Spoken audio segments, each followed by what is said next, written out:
Neemias, capítulo 8.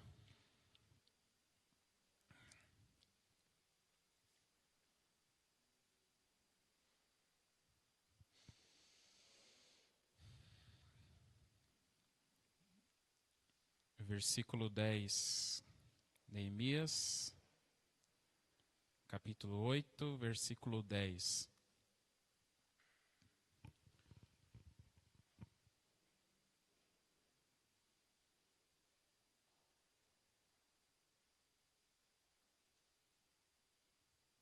Amém? Diz assim, estarei lendo aqui na versão NVI da palavra do Senhor, diz assim: E Neemias acrescentou: Podem sair e comam e bebam do melhor que tiverem, e repartam com os que nada têm preparado. Este dia é consagrado ao nosso Senhor. Não se entristeçam, porque a alegria do Senhor os fortalecerá. Amém? Meu Deus e meu Pai, o Senhor, meu Pai, é quem está no controle de todas as coisas, ó Deus. Aleluias. Este momento, Pai, é o momento que nós ouvimos, ó Deus, aquilo que o Senhor tem preparado para nós. A mensagem, a palavra que o Senhor quer, meu Deus, transmitir a nós, ó Deus. E que o Senhor possa, Pai, aleluias, tomar a direção neste momento desta palavra. Que o Senhor cresça, que eu diminua, que nada venha sair de mim mesmo, que não sejam as minhas palavras, mas que sejam as tuas, ó Deus, e que o Senhor possa falar com cada um, ó Deus, cada um que se encontra aqui nesta manhã, nesta casa de oração, aqueles que estão, ó Deus, vendo, assistindo a este culto, ó Deus, de qualquer lugar que estiverem, da sua casa, ou de qualquer lugar que estiverem, que o Senhor possa alcançar a vida de cada um, Pai. Que todo empecilho, todo embaraço, barreiras, ó Deus, tudo aquilo que quer impedir, meu Deus, o Senhor de falar, meu Pai, conosco, venha cair por terra agora em nome de Jesus, ó Deus. Pai, nós te pedimos e agradecemos. Amém. Podeis assentar.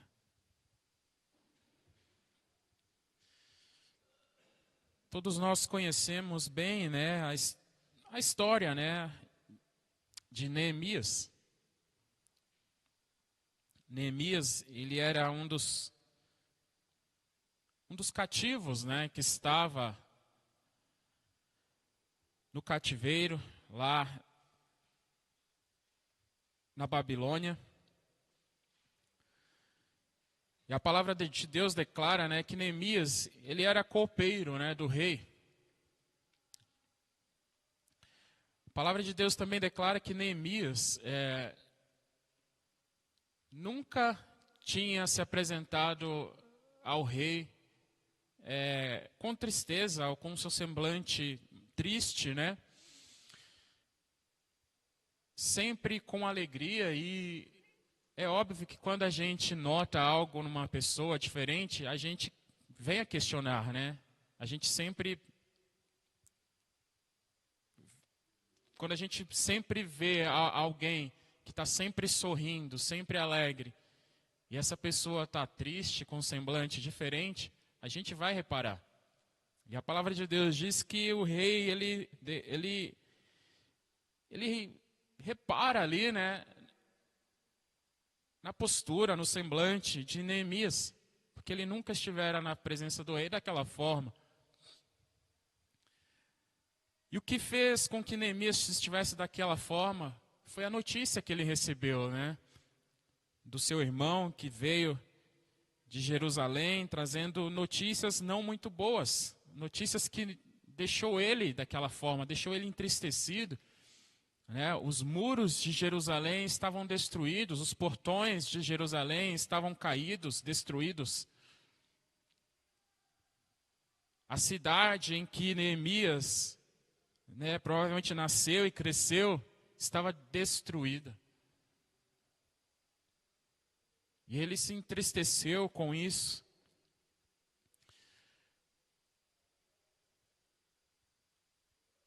E o Senhor, né, incumbiu a Neemias uma obra, né? E essa obra era o quê? A restauração, a reconstrução dos muros de Jerusalém, né? E o Senhor abençoou a Neemias. Abençoou a Neemias, preparou tudo para ele, porque quando ele se apresenta ao rei ali, né, para fazer os seus afazeres, levar, né, as bebidas que o rei bebia ali, o rei repara no seu rosto, na sua postura. E Deus dá para Neemias ali ousadia naquele momento para que ele falasse o que ele teria que falar, o que ele tinha que falar. E ele declara para o rei ali o que ele necessitava, porque o rei pergunta para ele: o que você precisa? Ele fala: olha, eu preciso disso, disso e disso. Deus deu ousadia para Neemias naquele momento e Deus, né, moveu o coração daquele rei ali, que deu tudo que Neemias pediu. E Neemias, ele volta para Jerusalém com tudo que ele necessita para a reconstrução, né, daqueles muros ali. Sabemos que não foi fácil para Neemias, porque houve levantes, né? Houve ali, né, pessoas contrárias à reconstrução dos muros de Jerusalém. Inimigos que se levantaram ali contra ele. Mas Deus deu graça para Neemias. Deus, né, deu sabedoria para Neemias.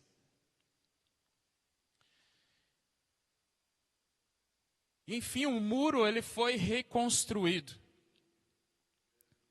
O muro, a cidade ali, né, os muros da cidade estavam reconstruídos, os portões estavam reconstruídos, depois de tudo, né, que eles passaram, todas as dificuldades que eles tiveram, que não foram poucas, mas os muros estavam já reconstruídos. Porém, faltava uma reconstrução ainda. Os muros da cidade estavam reconstruídos, mas faltava a reconstrução espiritual ali daquele povo. Porque aquele povo que estava ali também estava, né, afastados de Deus, destruídos os seus corações, né, quebrantados ali, totalmente sem esperança ali, até Neemias chegar e mudar ali a situação. Faltava aquela reconstrução espiritual. E essa reconstrução é a mais importante, né, que é a reconstrução espiritual, a restauração espiritual. E faltava isso no meio do povo, na vida daquelas pessoas.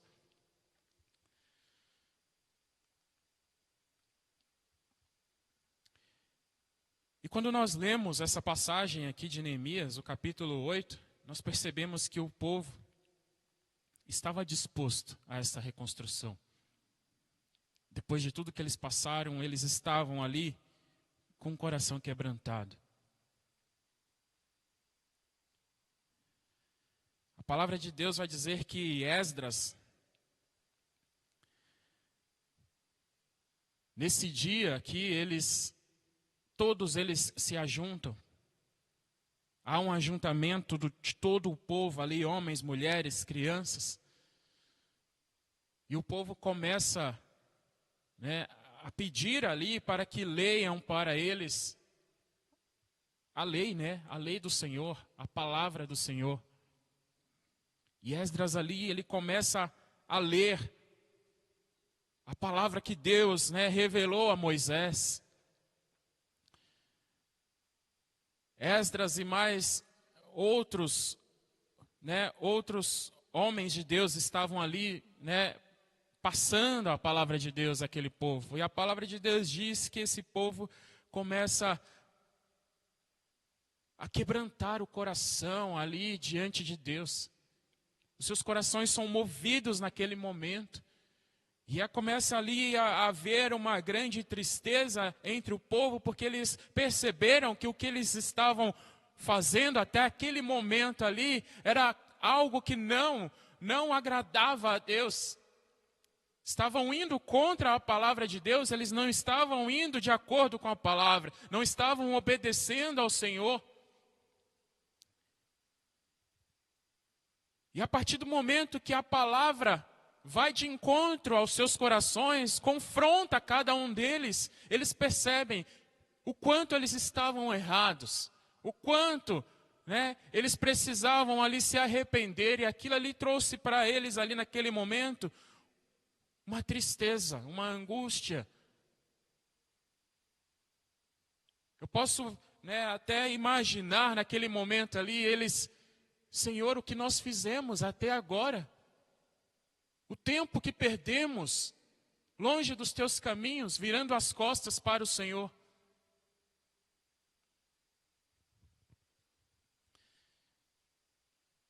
Mas no versículo 10, Neemias,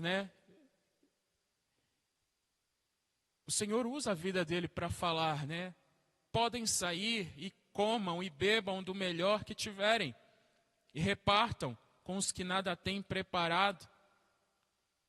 Este dia é consagrado ao nosso Senhor. Não se entristeçam, porque a alegria do Senhor os fortalecerá. Algumas versões dizem: a alegria do Senhor é a vossa força. E eu estava meditando neste versículo, Estava meditando nesta passagem de Neemias. A alegria do Senhor é a vossa força, ou seja, é a vossa e a nossa força, Meditando. Porque quando Deus ele se alegra, isso nos fortalece. Nos dá força. Quando o Senhor está alegre, nós estamos fortalecidos. E eu fiquei meditando nesta passagem. E me veio ali o questionamento, O que alegra a Deus? O que traz alegria ao nosso Senhor? O que alegra Ele a ponto de a alegria dEle fortalecer as nossas vidas?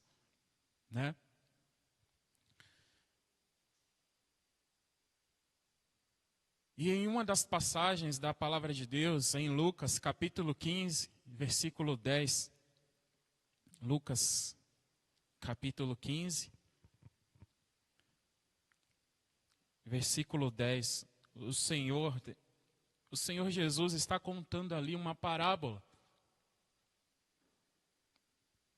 E ele declara: eu digo que da mesma forma a alegria na presença dos anjos de Deus por um pecador que se arrepende.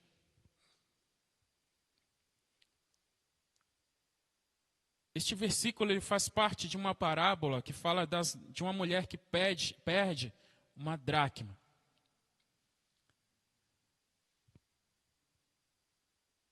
E ela começa a procurar essa dracma até que ela encontra. E depois que ela encontra, ela se alegra, ela convida ali os vizinhos, as vizinhas ali, as pessoas ali ao redor dela, para se alegrar junto com ela. E Jesus declara aqui no versículo 10, e eu digo que da mesma forma, a alegria na presença dos anjos de Deus por um pecador que se arrepende. Deus se alegra quando um pecador se arrepende. Há alegria no céu, E se o céu se alegra, é porque o Senhor também se alegra.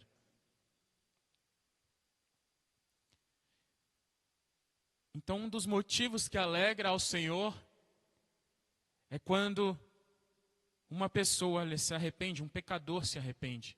Isso alegra ao nosso Senhor.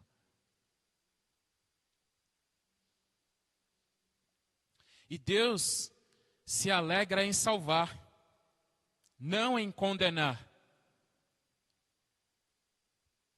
No livro de Sofonias, no capítulo 3,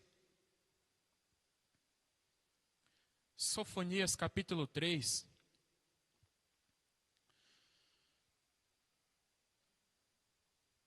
versículo 17, diz assim: o Senhor, o seu Deus, está no seu meio, um guerreiro poderoso para salvar. Ele terá imensa alegria em você. Com o seu amor a renovará. Ele se regozijará em você com brados de alegria. O livro de Sofonias, ele é um livro que fala sobre juízo, fala sobre purificação e fala sobre restauração.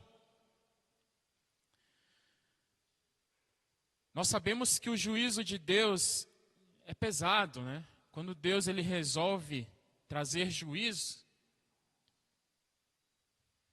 sabemos que ele não volta atrás e que aquilo que ele prometeu, ele vai cumprir. E quando ele traz juízo, o juízo de Deus é, né, pesado. Em Sofonias,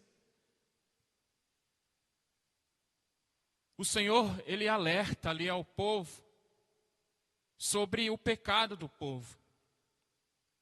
Ele alerta aquele povo sobre o pecado que eles estavam cometendo e sobre o que ele iria trazer sobre Israel, sobre Jerusalém. Porque o povo o povo ali virou as costas para o Senhor. O povo começou a fazer somente a sua vontade. Só aquilo que eles desejavam. Não faziam a vontade de Deus, não obedeciam a palavra de Deus. E esse livro, ele é um livro de um alerta para o povo, para que o povo venha se arrepender.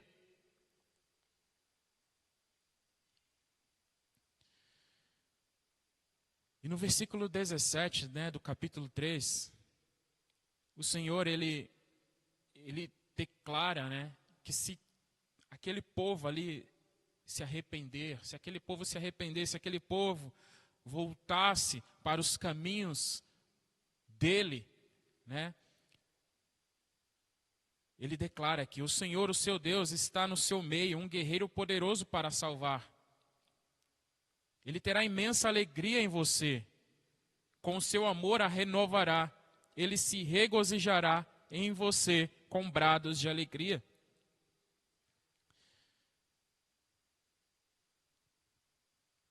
Então nós sabemos aqui que Deus ele se alegra em salvar.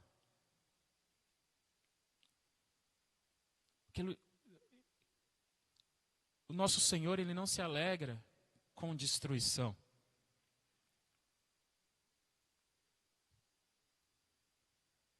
A palavra de Deus vai dizer que ele não tem prazer na morte do ímpio.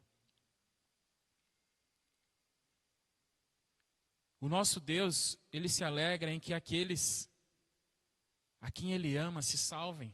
Então ele tem alegria em salvar, não em condenar. Ele estava falando sobre juízo aqui, sobre uma condenação que viria sobre aquele povo. Mas se aquele povo se arrependesse, ele iria salvar aquele povo, não condenar aquele povo. Então, um outro motivo que alegra ao nosso Senhor não é condenar, mas salvar.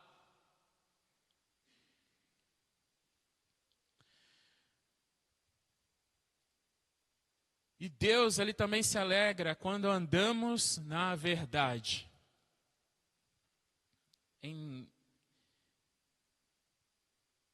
3 João, no terceiro livro de João, capítulo 1, versículo 4. 3 João, capítulo 1, versículo 4, diz assim: não tenho alegria maior do que ouvir que os meus filhos vivem na verdade.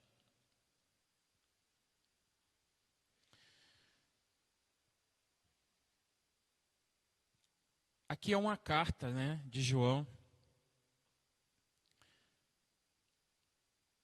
E João aqui, no versículo 4, ele declara com essas palavras: não tenho alegria maior do que ouvir que os meus filhos vivem na verdade. Mas nós sabemos que a palavra de Deus, aquilo que foi escrito, é a inspiração do próprio Deus. Então nós podemos crer que o próprio Senhor inspirou a João a escrever esse versículo, né? Não tenho alegria maior do que ouvir que os meus filhos vivem na verdade. Se João sentia essa alegria, imagina o nosso Deus, né? Imagina ele, saber que aqueles que se converteram aos seus caminhos vivem de acordo com a sua palavra, vivem, né, na verdade, vivem em Jesus, porque Jesus é a verdade. Ele é o caminho, a verdade e a vida. Então, um outro motivo que alegra ao nosso Senhor é quando nós andamos na verdade. Ou seja, quando nós andamos com Jesus. E isso alegra ao nosso Senhor. E Deus se alegra na misericórdia.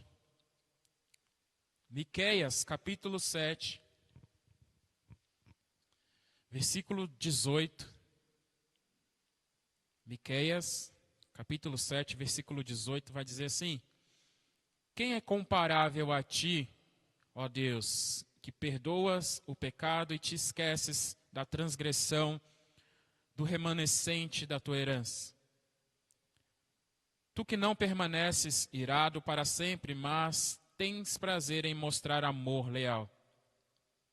Ou seja, assim como Deus, ele não se alegra em trazer juízo, em condenar, ele também não se alegra, né, em castigar.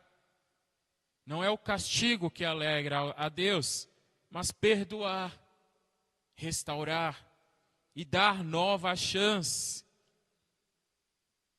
né? Então Deus se alegra na misericórdia quando Ele é misericordioso ali, né, com cada um de nós. E quando Ele vê que nós aproveitamos a misericórdia de Deus, o Senhor está sendo misericordioso, então eu vou fazer por onde? Eu vou mudar a minha vida, eu vou mudar os meus caminhos. Deus se alegra na misericórdia. Deus se alegra quando confiamos nele. Em Hebreus, capítulo 11, versículo 6. Hebreus 11, 6 diz, somente a primeira parte: sem fé é impossível agradar a Deus. A fé toca o coração de Deus. E agradar aqui não é só cumprir regra, não é ter, né, ali uma regra a cumprir, que eu tenho que ter fé. Não, a fé genuína, aquela que confia no Senhor de todo o coração. Essa fé, essa confiança que nós temos nele, isso alegra ao nosso Senhor.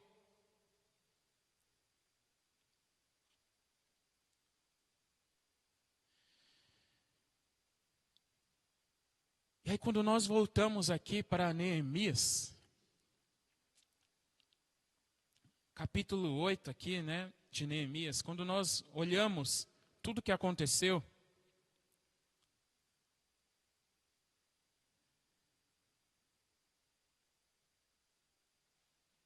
nós vemos que viver desta forma, né, viver para Deus, obedecendo a palavra dele, fazendo a vontade de Deus,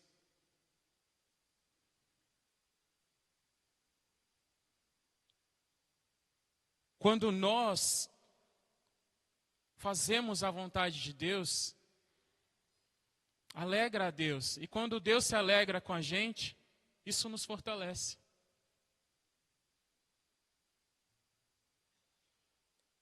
Se a gente reparar, isso é um ciclo. Nós andamos conforme a palavra de Deus, conforme os preceitos de Deus. Obedecemos, confiamos.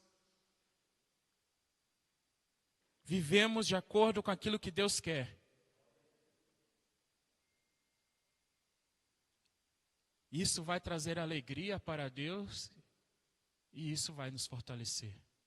Porque quando nós andamos conforme a palavra, nós cumprimos aquilo que a palavra está escrito. Quando nós conhecemos cada vez mais ao nosso Senhor, nós passamos a amar ao nosso Senhor cada vez mais. E nós passamos a querer agradar cada vez mais ao nosso Senhor.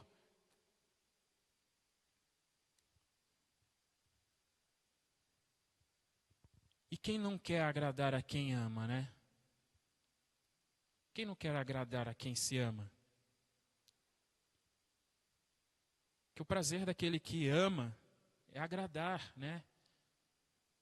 Eu amo tanto que eu quero agradar. O Deus, Ele nos ama tanto que Ele também quer nos agradar. Ele quer agradar as nossas vidas. Ele quer que nós estejamos contentes, alegres também, felizes. Mas para que nós possamos estar felizes, nós precisamos primeiramente amar a Ele, fazer a vontade dEle. Que amar ao Senhor vai fazer com que nós venhamos fazer o seu querer, a sua vontade. Amar a Deus vai fazer com que nós venhamos obedecer aos seus mandamentos. Venhamos cumprir toda a palavra. E quando nós cumprimos a palavra de Deus, alegra o coração de Deus. E a alegria do Senhor é a nossa força.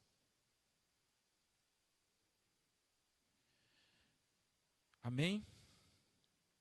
Então que Deus abençoe a vida de cada um. Que possamos sempre estar no centro da vontade de Deus, fazendo o querer de Deus, a vontade de Deus. Nunca virar as costas para o nosso Senhor. Nunca virar as costas para Ele, mas sempre fazer a sua vontade. Sempre obedecer. Porque Ele se agrada, Ele se alegra quando os seus filhos estão no centro da sua vontade, fazendo a sua vontade, né? Buscando primeiramente o seu reino, a sua justiça, é isso que Ele quer de cada um de nós, priorizar Jesus Cristo a cada dia, porque Jesus, Ele é mais importante que tudo para nós. Jesus, Ele é mais importante, precisa ser mais importante, né? Ele precisa ser mais importante. Nós não vamos nos esquecer. Não vamos nos esquecer de quem está ao nosso redor, de quem faz parte da nossa vida. Mas Jesus é maior. Jesus, Ele é maior que tudo. Ele é maior que todas as coisas. E Ele mesmo declara isso. Que nós precisamos amá-lo primeiramente. Fazer a sua vontade primeiramente. Vamos colocar de pé, vamos agradecer ao nosso Senhor.